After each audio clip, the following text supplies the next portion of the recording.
Salut tout le monde! Aujourd'hui, on est là pour un nouvel épisode de News Romance. Aujourd'hui, on reçoit Mélanie Arlot, une toute nouvelle auteure qui vient nous parler de son premier roman édité en France, Si nos chemins se croisent. Vous êtes prêts? C'est parti!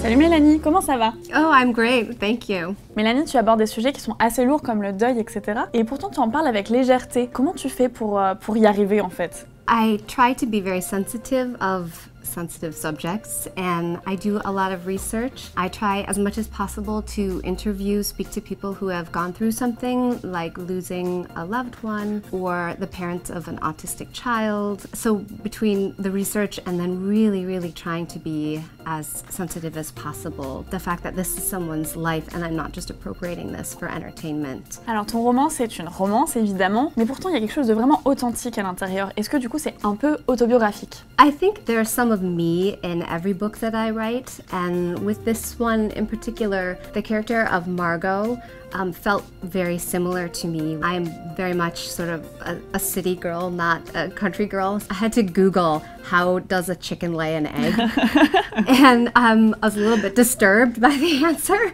So yeah, she felt very like me, but the romance part of that was all in my head. Maintenant, on va passer à notre premier jeu, le pitch.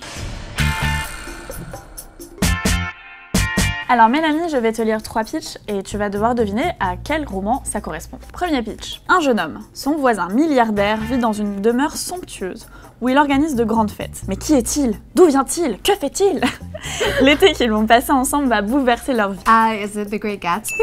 Oui, bien joué, bravo. Est-ce que tu préfères Leonardo DiCaprio ou Robert Redford? I'll go with Leo. Go with Leo. Me too. Deuxième pitch. Une adolescente arrive dans une nouvelle ville et tombe amoureuse d'un mystérieux jeune homme qui se révèle être un vampire.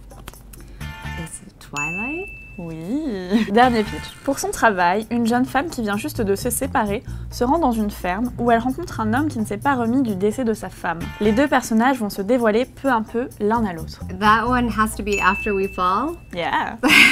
Est-ce que tu peux nous en parler un petit peu? So After We Fall is both an opposites attract and a second chance romance. Margot is a city girl. She goes to the country to work on this farm and falls in love with a farmer who wants nothing to do with her because he doesn't trust city girls and he's recently lost his wife, so it will be a challenge to get him to fall for her. Alors je suis sûre que ton roman ferait un super film. Qui est-ce que tu imaginerais dans les rôles de tes personnages? I could not imagine anyone playing the role of Jack, but the model that is on the American cover, his name is Joseph Canada and he is an actor. I think he is perfect for Jack. Et pour Margot? I pictured someone blonde and beautiful and confident, someone like Blake Lively, American actress. D'après toi, Mélanie, combien de temps est-ce qu'il faut à quelqu'un pour se remettre d'une rupture, juste une rupture traditionnelle, hein, pas forcément un deuil? I think any time that you have love and something goes wrong, whether you break up or you lose that person, there's something in you that has this fear that I'm not good enough or I don't deserve love. That's something that has to be worked out inside the person, so that they have to go through the catharsis of saying, no, I'm not scared anymore and I believe in love and I deserve it.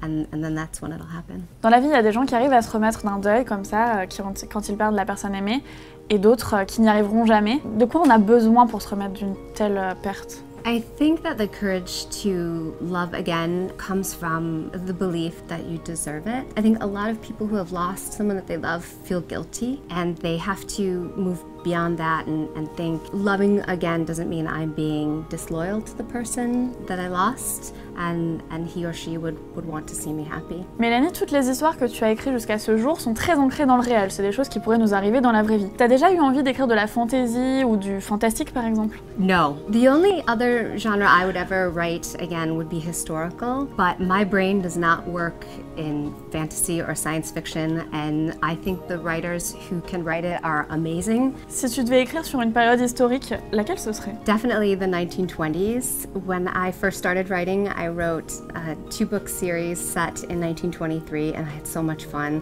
It's such a great, fun period of history for the United States, and in particular for Detroit, where I live. There were a lot of bootleggers. Et donc si tu écrivais une nouvelle série sur les années 20, ce serait forcément aux États-Unis? Not necessarily.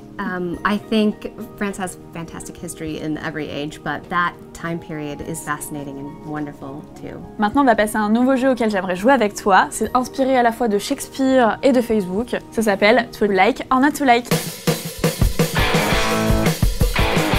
On va jouer à To Like or Not To Like. Mélanie, c'est hyper simple. Je vais te lire des mots, des objets, etc. Si tu aimes, tu me réponds To Like. Et si tu n'aimes pas, Not To Like. Les États-Unis. Like. L'Alaska. Like. La New Romance. Love. Robert Pattinson. Like. Les crevettes. Like. La sauce cocktail. Not to like. Les cocktails. Like. Les escargots. Like. Les moules. Not to like. Les One Direction. Like. Bruce Springsteen. Not to like. Tu es prête à jouer à Kiss, Kill and Marry? Yes. Allez, le premier. Donald Trump, Dick Cheney et Ronald McDonald. Kill. I'm sorry, I can't kiss or marry any of them. That's my only other option, so sorry. Brad Pitt, James Franco et Tom Cruise. Oh, that's a hard one. I got a thing for Brad Pitt, so maybe I would marry Brad Pitt. I would kiss James Franco. Yeah, so I guess I gotta kill Tom Cruise. This is terrible. I feel really bad about this. Et la dernière, Jack, Margot and Jamie. Oh my. All right, I hate to do this, but I really love Jack, so I'm gonna kill Margot. She goes. So I'm gonna marry Jack, but I would definitely kiss Jamie.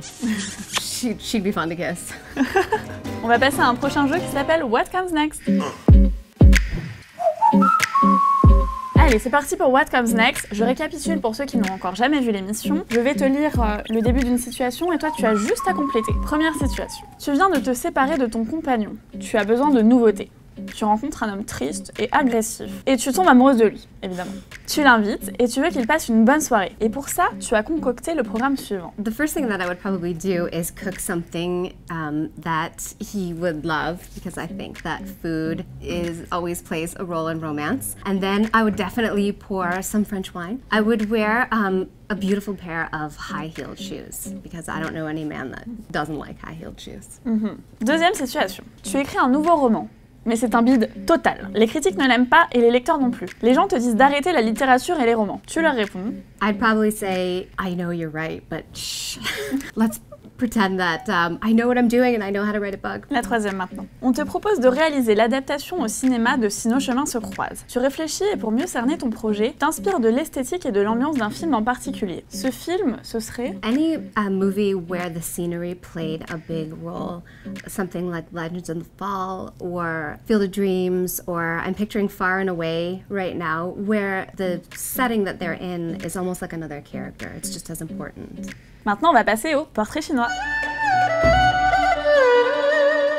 Bon, Mélanie, le principe du portrait chinois, c'est très simple. Je te demande par exemple si tu étais une fleur, tu serais... I would be probably some kind of weed. Un continent. Let's go with Europe. Si tu étais un repas. Salade Saint-Jacques. Une première fois. First kiss. Yes, I'm very romantic. Une pierre précieuse. Sapphire, because I love that color blue, and that's the stone that I have on my wedding ring. Tu peux nous la montrer? I would, but I didn't put it on. I went to the beach, so that I didn't want to wear it.